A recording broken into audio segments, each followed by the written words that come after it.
Okay, let me get back up right here.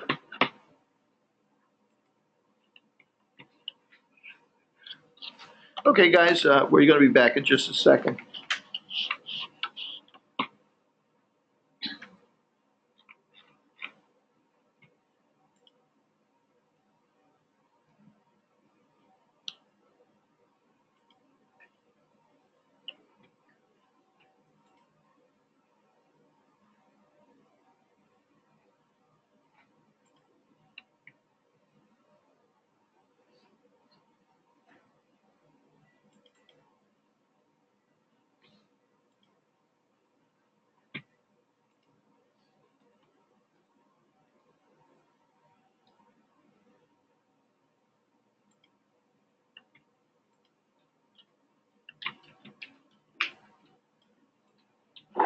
Okay, so we're back here too. That'll clear up in a second. Okay, so let's talk about this central limit theorem just a little bit more. Okay, we got in the PowerPoints and in the lecture, got a little bit more. We took another perspective on this. I just want to mention one other thing about this, and that is we learned that if we have a standard normal distribution, perfect, nice normal distribution, that if we took repeated samples from that normal distribution and we took the average of all of those samples, then depending on the sample size, we would get the same mean for those repeated samples, but our distribution would be narrower. And if I took another sample and an even larger sample size, well, then my distribution would be even narrower than that. The mean of all the samples would be the same, but the distribution, the standard deviation of the sample means would be smaller. Okay, so now you can intuitively you can tell that the means of these repeated sample averages would be the same, because if you're taking samples from this population, half the time you'd expect to get a an average that's below the mean, half the time above the mean, half the time below, above, and so on and so forth. So you would expect that you would get an outcome like this. The mean would be the same, but the standard deviation would be different. The standard deviation for the population we call sigma, or standard deviation. The standard deviation for the individual samples we call, well, better yet, I'll refer to it this way. The standard deviation for the population we call sigma. The standard deviation for any particular sample we call standard deviation. The standard deviation for repeated samples and then averages of those repeated samples and then create a new distribution, we call that the standard error. And the standard error is just a standard deviation again, but only for the numbers that, if this was 100 to 200, only for the averages of the samples of whatever size. So this might be this might be 150 to 180 or something like that. Standard error is going to be equal to standard deviation of the population over the square root of the sample size that we were using. Bigger the sample size, the smaller the standard error, the narrower the spread for this distribution. So we would use that this way. Now, one other thing about all this, and that is the central limit theorem tells us that our distribution of sample means is very tolerant of the original distribution not being perfectly normal. So, for instance, if I had a distribution that was skewed like that, right, and the mean were something like this, let me make it a little more skewed something like that, and the mean were here. When we take our sample mean distribution, the mean is here. So half the time we're getting values above and below anyway, even though it's skewed because we're comparing it to the mean. So our distribution, even though the initial population distribution is not perfectly normal, our sample distribution tends to be relatively normal compared to the population distribution. So what does that mean?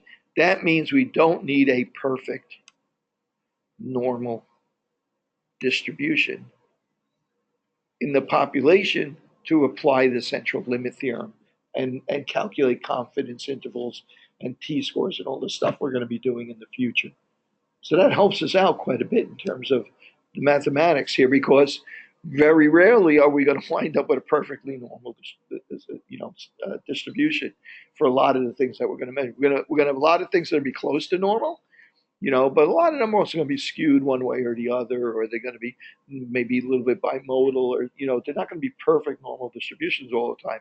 But the fact that we can rely on our sampling distribution to be relatively normal gives us a lot of flexibility in terms of applying this stuff, right? So that's a good thing for us.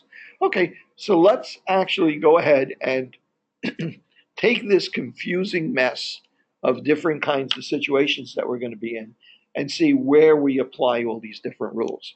So just to summarize, what situations might we find us in? We might find ourselves in a situation where we have a population distribution, and we know mu and sigma, and we want to know what's the probability of some outcome. In other words, what's the probability that we would randomly select a person in there and their BMI is greater than 30 or less than 30. Okay, in this case, since I wrote it that way, their BMI is less than 30. What's the probability of that happening? Well, it's a normal distribution. We would use our Z table and our standard knowledge of what the mean is for that population standard deviation to figure out what this area less than 30 represents. That's a probability. We can look at that as a probability. We can also look at that as a percentage of the population that is in that range of BMI, right? So that's one possibility. The next possibility is if we're looking at a sample, right? So we don't know what mu is, but we know what x bar is, the sample mean, the mean for that sample that we collected. We also know what the sample size is. Okay, well, so far, the rules we're using for right now, we need to know the population standard deviation, right? We need to know that. If it's a very large sample, bigger than n equals 30, if it's a very large sample, we're willing to say that the standard deviation for our sample of 30 or 40 or 50 or 60 people is the same as the population standard deviation. We're willing to take that leap of faith. If it's less than 30, then we got to make some accommodations for that because we're not as sure that our standard deviation is a good enough estimate of the population standard deviation. For today, I'm sorry, yes?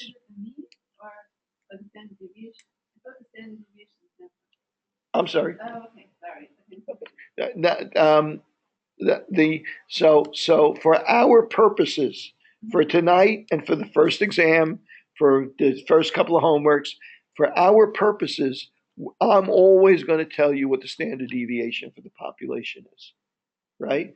Because if I give you the standard deviation for the sample and you don't know the population, it makes it harder for you to apply the standard error is equal to sigma over the square root of n, right? You could substitute standard deviation there for the sample if it was a big sample, but for our purposes right now, let's stick with knowing the standard deviation of the population.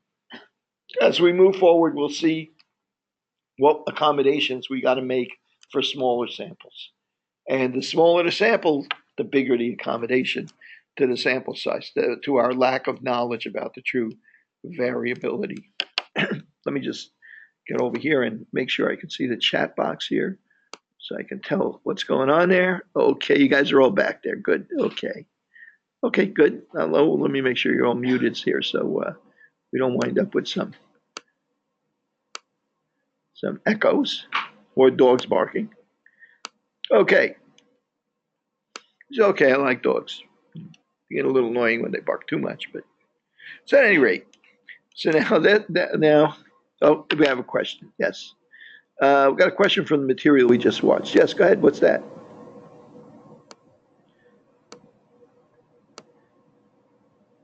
Get rid of Siri there.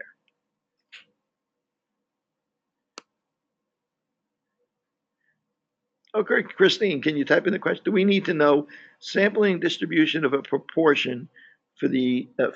Yeah, I'm going to go over that right now. I'm going to go over a simple version of that. I might throw in a simple example of that. Um, uh, um, uh, uh, Inference a little bit is a little bit further on, but for right now, I'm going to talk about confidence intervals. One of the ways, one of the confidence intervals you might be interested in calculating is not just the confidence interval for a mean, but also the confidence interval for a proportion. Okay, so let's talk about mean versus proportion. Mean and proportion are both what we call point estimates. In other words, the mean is a certain number. The mean weight for male hunter public health students is 180 pounds, right? That's a point, that's a number. The proportion of hunter public health students that still have their hair is 80%, right? That's a point estimate. So mean and proportion can be point estimates. But since we're almost never going to sample the entire population, instead of focusing on what the point estimate is, the exact mean that we find in our sample, the exact proportion we find in our samples, like if we sample 10 students, 8 out of 10 have long hair, let's say, if we focus on that, we never know what our level of uncertainty is. So instead, we focus on our confidence interval for the true mean. We're never interested really in the mean of our sample. The mean of our sample, the proportion in our sample, is only a means to estimate the population proportion or the population mean. So we want to calculate confidence intervals for numerical variables, means, and we also want to calculate them for binomial variables, proportion. What's the probability that the Democratic nominee will win the election in the fall? If when we do a survey, uh, um, 52% of voters say that they're going to vote for that candidate. Well, our sample, which is a small set compared to the entire population, says 52%. But what's the range of uncertainty there? What's the confidence interval? Well, obviously, if the confidence interval is 51% to 53%, that means we're 95% sure she's going to win or he's going to win. And notice I said she automatically, right, after this last election. But if the confidence interval, 95% confidence interval, was 45 to 57%, seems more likely than not she's going to win. But but we're not 95% sure anymore because we can't say with 95% certainty that it's not 50% or lower, right? So the confidence interval is a better tool for us because it allows us to understand our level of uncertainty or our level of certainty when we talk about these measures. So I'm gonna do a calculation like that now. So I'm gonna do several calculations. One is a calculation for a population. The second will be a population for a confidence interval for a mean, and the third will be a calculation for a confidence interval for a proportion. Okay, now the thing is that we know when we calculate a confidence interval, we have to know the z-score that we're going to need, the z-value. So I know for 95% confidence interval, it's going to be 1.96. And I need to know the standard error, right? Well, the standard error for a mean sampling mean is going to be this population standard deviation of the square root of n. For a proportion, we're going to use a different formula. You might remember seeing it on during the lecture there. It's the standard error for a proportion is equal to the square root of the proportion, sample proportion, p, times 1 minus p over n, and take the square root of that whole thing. Okay, and we're going to use that as the standard error, but use that standard error exactly the same way we did for a mean. Okay, good. I'm glad you brought that up, Christine. Excuse me. Okay, let's move on to that. Okay, so I'm going to go back to my um, Let me go back to my document, my Word document. The one we were using before. Excuse me for coughing into the microphone there. Let me find my folder. Where did my folder go? Okay, let's do this way. Desktop should be the most recent one. Week 5. There it is. Okay. Okay, I'm going to go back in here. And I think I got one for proportion here. Let's see if I do or not. Okay. So I'm going to start with, let's pick one at random here.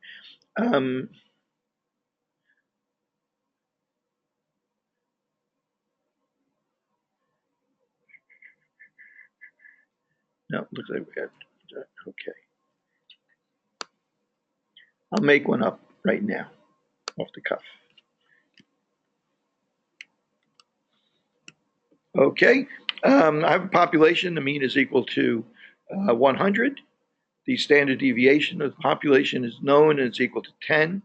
And I can draw that distribution. It's always good if you draw these things, right? Because it helps you avoid errors and stuff. So the mean is 100, standard deviation is equal to 10.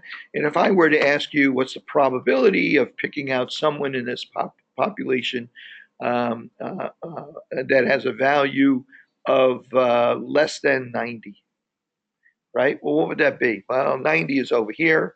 So the probability or the proportion of this population that would have a score or a value less than 90 would be all those values that are below one standard deviation below the mean, right? Because our z-score is going to be equal to 90 minus 100 over 10 is equal to 1.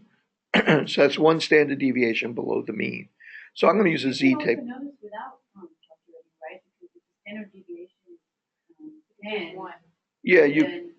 yeah, you could just look at it, and see it right away. It's just one standard deviation. Yeah, I just did this just to be a little bit more formal, right? You can always once it's not an even number, like if I had said less than 86.3, right? Well, what would you do then? Then you really need to use your z-score is equal to x minus mu over sigma, because then it's going to be 86.3 minus 100 over 10. So it's a little bit more complicated. That would be what, 13.7 over 10 is going to be equal to 1.37. Is negative 1.37 is your z-score, right? I just made a simple one, so you could have seen that just by looking at it. It was a z-score -1. So let's use this one instead, minus 1.37, 86.3 instead. 86.3. So what percentage of this population has a value below that? We go to our z-table, as we did before,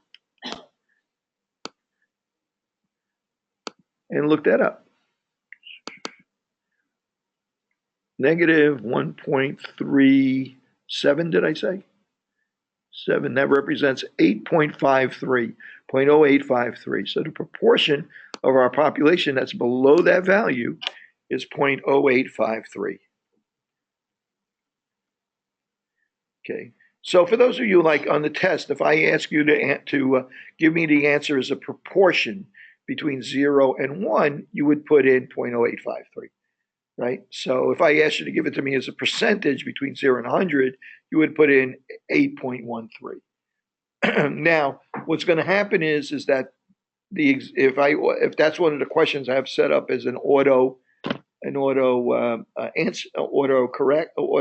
grade. If you put it in the wrong way, it's going to mark it wrong. But then I go back through these things. I check all the wrong answers. You can always check my work if you find that I'll try and give you the credit for that anyway, because I'll go back if I see that you put it in the wrong way. But it makes it much more certain that you won't have to deal with asking me to correct something if you get it in the right way to begin with. Also, it's less aggravating for me because I have to go back to every wrong answer to figure out if there's a way I can get you a few more points or something like that. So at any rate, Try and pay attention to that. I know it's on homework. It comes up every once in a while. So yeah, so that's the deal here. If I had asked you more than that, you would have just figured 1 minus that and give me the area over there, which is like 92% or something like that. Okay, so that's how we're dealing with populations in the Z table. Okay, now what's the next step here? Well, let's take a look at a sample. The next step here is instead of a population, we're actually working with a situation where we're dealing with a sample. Okay, and what might that look like? We might say a sample is taken from a population, a sample of size 100 is taken from a population, and we find that the mean of the sample is equal to 60. And we're told that in previous studies, based on previous studies, the standard deviation for this value, whatever it is, shoe size, I don't know, whatever it might be, the standard deviation is I want something simple, 5, right? So standard deviation is equal to 5. Now, if I asked you what might I ask you here? There's two things I might ask you. One thing I might ask you is that given what I've told you here, right? Let's stick with one thing. What is the confidence interval, the 95% confidence interval for the true population mean, mu? Right? That's really what we don't care what X bar is, right? It's just a sample X bar. We're really interested in the population mean. Based on what we know here, give us what we know. What can we tell about the population mean? Well, the thing we can tell about the population mean is what range it might fall within, right? So we're going to use this to generate a confidence interval. And what's the confidence interval going to be equal to? The 95% confidence interval is going to be equal to X bar plus or minus our margin of error for a 95% confidence interval. And what's going to affect the confidence interval? The margin of error. Well, the bigger the standard deviation of the population is, the more variable the population is, the bigger is going to be my margin of error. The smaller the sample size is, the bigger is going to be my margin of error. So those two things are going to affect my margin of error, what I'm going to add and subtract to the mean that I calculated to determine the confidence interval. Yeah, I'm about to I'm about to actually do it here, so it'll make more sense. Okay, so what is my margin of error going to be equal to? Well, my margin of error is going to be equal to, for a 95% confidence interval, I'm going to say that I want to know. I'm going to assume that 2 standard deviations below the mean, 2 standard deviations above the mean, or actually 1.96 standard deviations, will represent 95% of the possible outcomes for what the mean really is. But now that's number of standard deviations. What about real numbers, real values? In order to get that, I have to multiply it by the standard error for my sampling distribution, for what would the property, that the variability that I would expect if I took samples of size 100 over and over again. So that standard error is going to depend on the standard deviation and of the population and on the sample size. Why? Because that's what it's equal to, the standard deviation divided by the square root of the sample size. In this case, it's going to be equal to 5 divided by the square root of 100, right, which is equal to 5 divided by 10, going to be equal to 0.5. Okay, that's my standard error. If the sample size were smaller, my standard error would be larger. So that would mean my margin of error is larger. If my variability sigma were bigger, then that would mean my standard error, instead of 5, it's 10. That would mean my standard error is bigger. Again, making my margin of error a larger number. Okay, you don't have to worry about that too much. Just remember how to, just to use these simple formulas if you want. So, make a long story short, if I give you this information, sample size, the mean of the sample, and the population standard deviation, let's calculate our confidence interval. Well, it's going to be equal to X bar plus or minus 1.96 times the standard error. Okay, so now I know what X bar is. That's 60 plus or minus 1.96 times my standard error. What's my standard error? It's 5 divided by square root of 100, which is 0.5, right? So what's my confidence interval? 60 plus or minus, let's actually do the math. What the hell?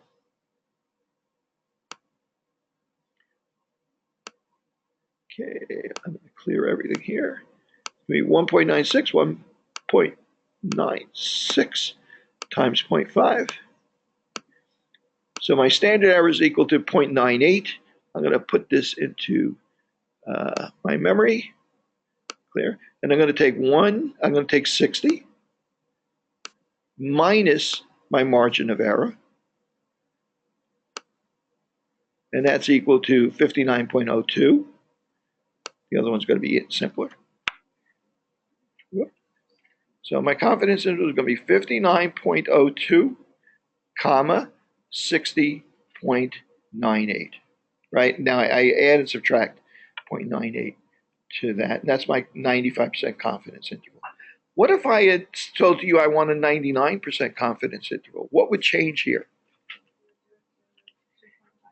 Exactly right. The only thing that would change is instead of using 1.96, I would use for 99% confidence 2.58. And what does that mean? That means that my 99% confidence interval is always going to be wider or narrower? Wider than my 95% confidence interval. And if I ask you to be only 90% sure, it's going to be narrower because you're going to use 1.64, right, for your number of standard deviations to the left and right. So it's going to be a smaller margin of error and a smaller range of numbers because you can make it narrower because you are willing to accept more chance of being wrong. So what does confidence interval mean? It means that you're 95% certain that the true population mean, mu, lies between these two numbers. It's nice that your sample was 60, but that's not really what you're interested in. What you're really interested in is mu. And now you have a range of numbers that you know what the relative certainty is of being right about that number. Okay, so let me put this another way. If I did this 100 times, how many times would I be right? The population mean would be between those two numbers. 95 times, right? How many times would I be wrong? It would be outside of that range. 5 times, exactly right. Right. Potentially, right? Yeah. And that's life in statistics. Later on, we're going to learn that in a lot of our tests we're going to be doing that we're not going to expect 100% certainty in order to accept the result. We're going to be willing to accept 95% certainty. In other words, 5% chance of being wrong. And we make that compromise because for practicality, we often don't have the resources or time or the money to get a large enough sample size to be 99% certain or 99.9% certain. It is possible to be 100% certain, right? What do you need to do to be 100% certain? You got to sample the whole population. Exactly right. Right. So if you're unwilling to do that, you have to make a compromise, right? You have to decide what level of confidence that you're willing to accept.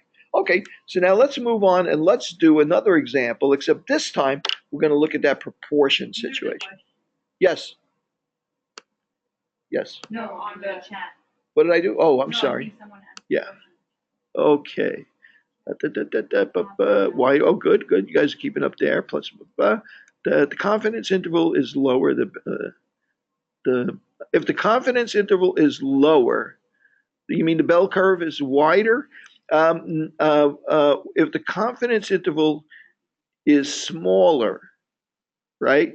Now it's not really. The larger the sample size is, the narrower the distribution of sample means is, right? So the larger the sample size, the smaller your standard error, and the narrower the confidence interval only represents the probability that the true population mean is between those two numbers. So a larger sample size means a narrower distribution of sample means a narrower confidence interval. So the sample size will allow you to have the things. Let's go back and talk about what will allow you to have a narrower confidence interval, right? Because that's something that's something desirable, right? In other words, for me to be able to, if we took this sample and the mean that we got on the sample is 60, but we're really interested in the population mean, well, it's more that you would rather have a confidence interval that's 59 to 61 than a confidence interval that's 55 to 65, right? Because then you don't know the true population mean as well. So what will give you a narrower confidence interval? The things that will give you a narrower confidence interval are a larger sample size or a smaller standard deviation in the population, right? Chances are you can't change the population, the standard deviation in the population. It is what it is. But you can change the sample size. So taking a bigger sample size will give you a narrower confidence interval. The other thing that will give you a narrower confidence interval, if you're willing to compromise on your certainty and use 90% confidence interval instead of 95 or 99% confidence interval, because then you change this part of the equation, make that a smaller number. Okay, so let's talk about proportions. Okay, same deal with a binomial distribution with a proportion. If I were to go out and I were to sample, I'm going to go with 64 people. I would go out and sample 64 people in a population, okay, and age 55 to 65, and they're all male. They are they're at the Veterans Hospital. They're all in that age range and so on and so forth. And I wanted to know in that age range, in that population, what's the probability of being diabetic, right? So I go into that population. I do a challenge. What do they call a challenge blood test for? What is that? What's that? Yeah, a glucose. What is it? Fasting glucose. No, but that's your regular. That's just a regular one-time stick, right? Yeah. What is the one that they use? That's a challenge one where they, like they have you. They. Oh, What's that called again? the one that they do when you're pregnant? Well, yeah, I think it's the same thing, but they actually test if you're diabetic. They challenge you with a certain amount of sugar and see how you metabolize it and stuff like that. I'll come up with somebody on there. I bet you somebody at home knows what that is. They're calling oral glucose A1C, glucose test A1C. Yeah, a glucose tolerance test. That's what it is. It's a glucose tolerance test. That's good work. Thank you. Okay. Excellent. So they would do that. But look, for our purposes, let's say they did that test, and we found that in our sample of 64 people, now we can't go to test every veteran that uses the VA. We can't test every veteran who uses the VA with this more elaborate test, but we want to have an idea of what percentage of veterans in that age range are diabetic. And as it turns out, in this particular group, we found that out of 64, 7 of them were diabetic. Okay? 7 out of 64 are diabetic on our sample. So what is our proportion? A lot of times when you talk about, when you use P, remember how we used mu to represent the mean and X bar to represent the population mean, X bar to represent the sample mean, X bar, right? Well, with proportions, a lot of times we use P to represent the population proportion, and we'll use P with a little cap on top to represent the sample proportion. So what is P cap? P cap is equal to 7 over 64, right? That's our proportion for our sample. Okay, 7 over 64. That's a tough one for me. I should know that because I like carpentry and stuff like that. So that's 64ths of an inch is natural for me. Divided by 64. I think you were yelling that you had to give me the answer right. 0.109, right? Am I right about that? 0.109. That's our proportion, right? That's our proportion of our sample.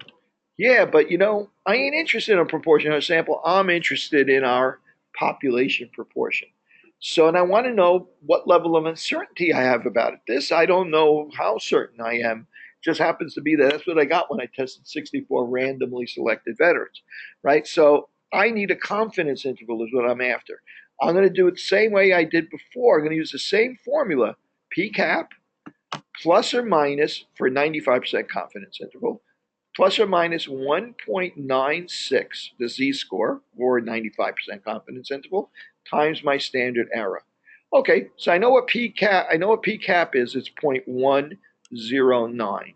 Okay, what's my standard error equal to? Well, in this case, I don't have population standard deviation and so on and so forth, so I'm stuck using my p cap here. Actually, I can't give you p because then you know what that is. It doesn't really work that way. So my standard error is going to be equal to the square root of p times 1 minus p over n, over your sample size. I don't know what p is, but I can use p cap in its place for our purposes. In fact, the rule is going to be, remember that's sample size of 30 is considered a large enough sample to use, functionally use the sample standard deviation. In our case, for binomial, we're also going to use 30. The only thing is there's one other caveat, and that is that each side of the equation should have at least, I think it's at least 5 people in it. So in other words, we'd have a little bit of a problem if we had only 2 out of 64, right? If 7 out of 64, we're okay, right? So besides having a sample size of 30, we want to make sure on each side you have at least 5 people. Okay, but don't worry about that for now. So my standard error is going to be equal to the square root. I don't know why I'm writing on a slope, but for some reason I am. 0.109. Now, what is 1 minus p? It's 1 minus that, which would be 0.891, right? Over the sample size, which is 64.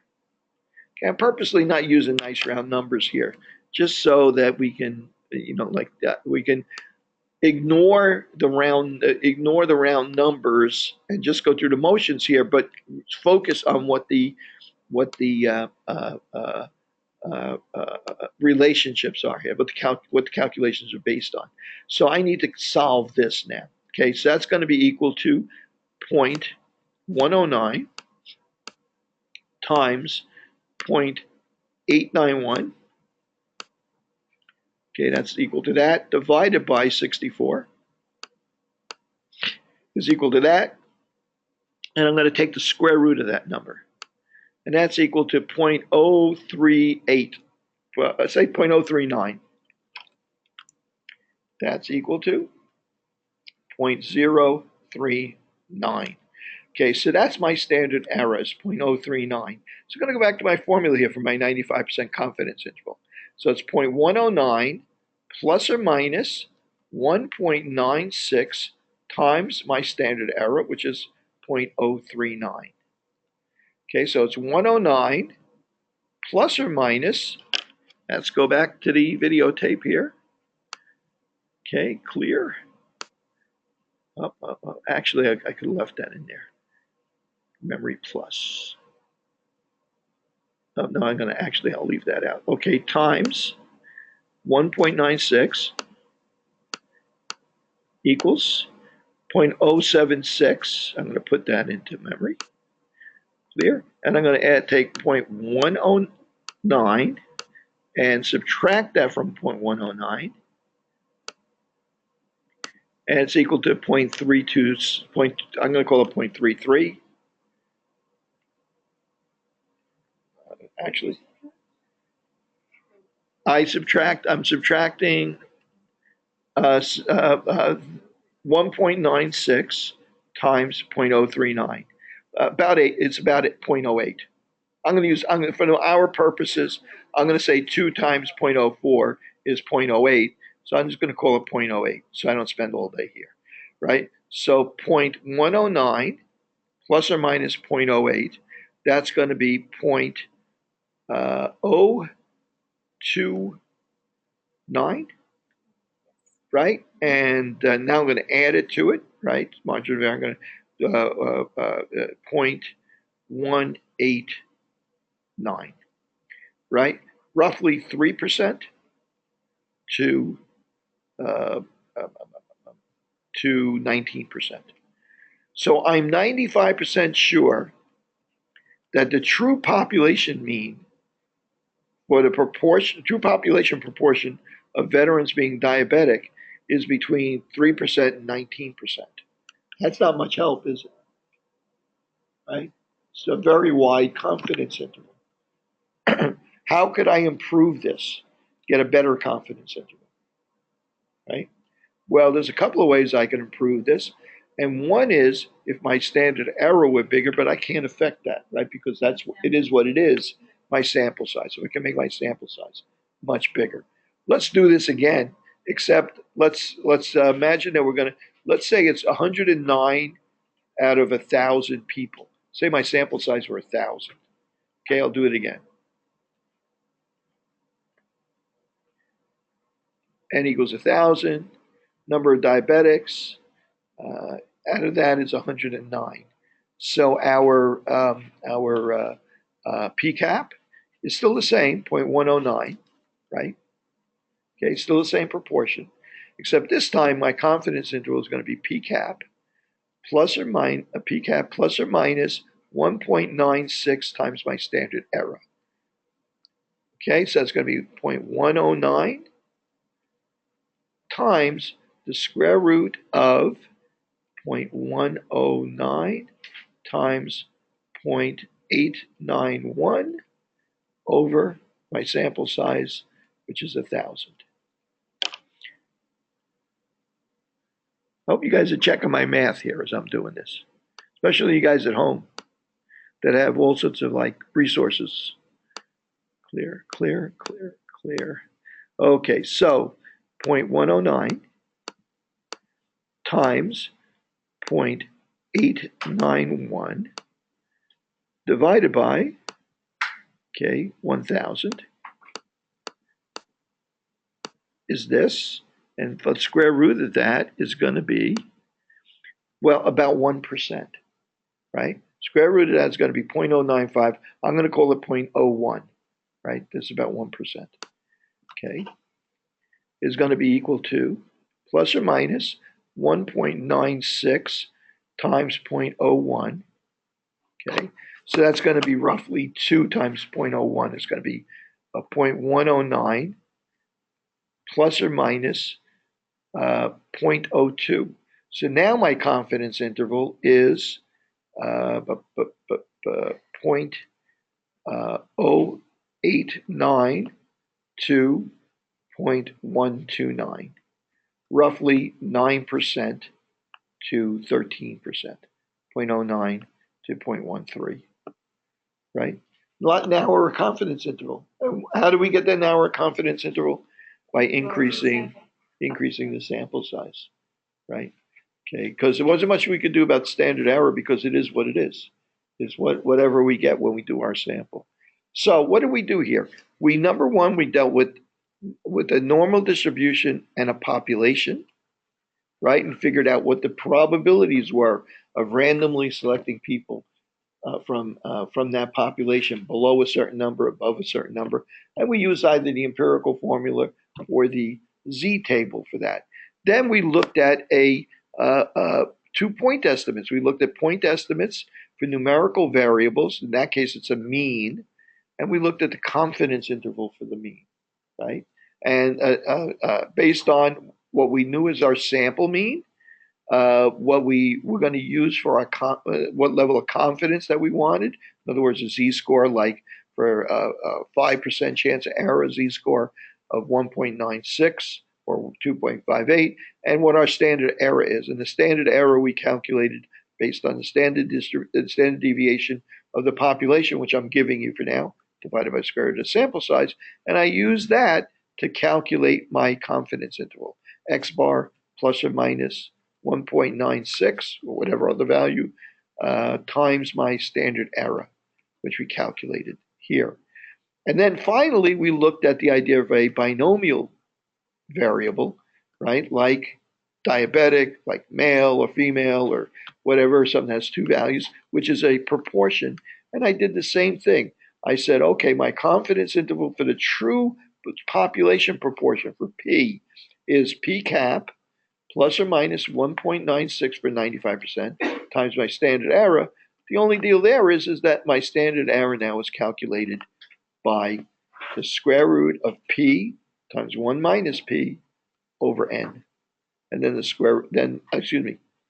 all of that, and then find the square root of that whole value for my standard error. But then I would do the same thing, right? Plug it in for my standard error, and so on and so forth.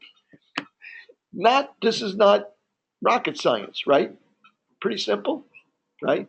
Can be confusing. I understand it can be confusing, especially the first time you're exposed to this stuff.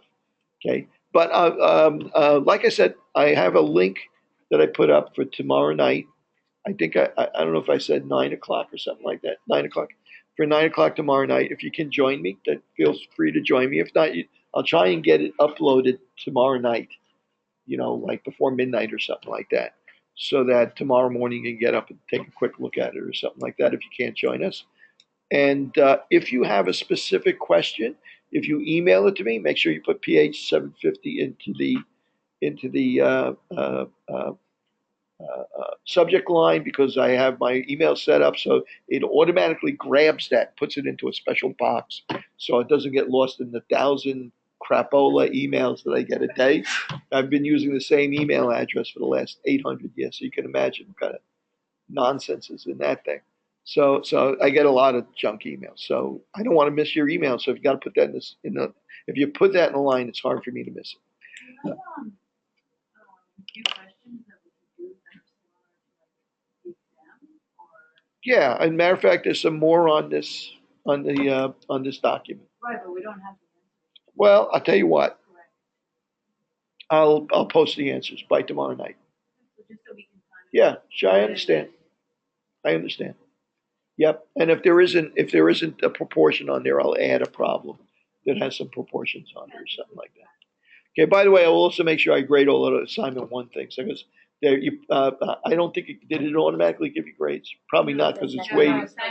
Yeah, because unless I put in something for the uploaded documents, it won't show you the results and stuff like that. Okay. So let's call it a night.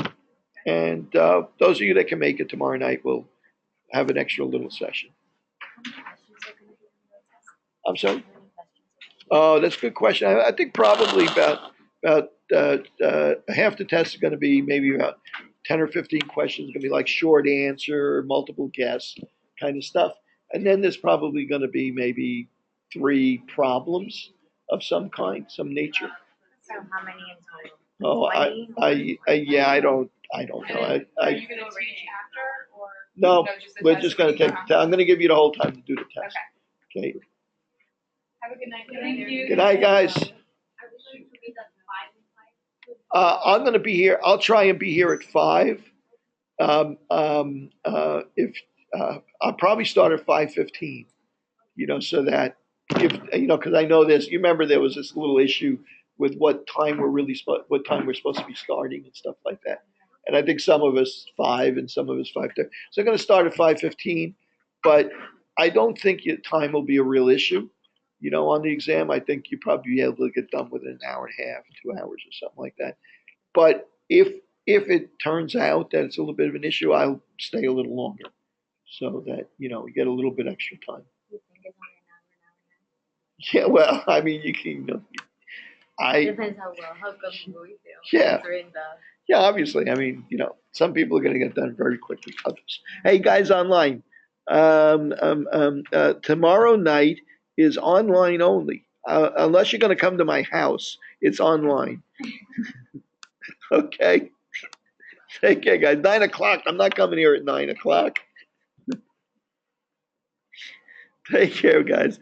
Have a good evening. Good luck on the test if we don't communicate with each other between now and then. And I'll see you guys on Wednesday. Bye.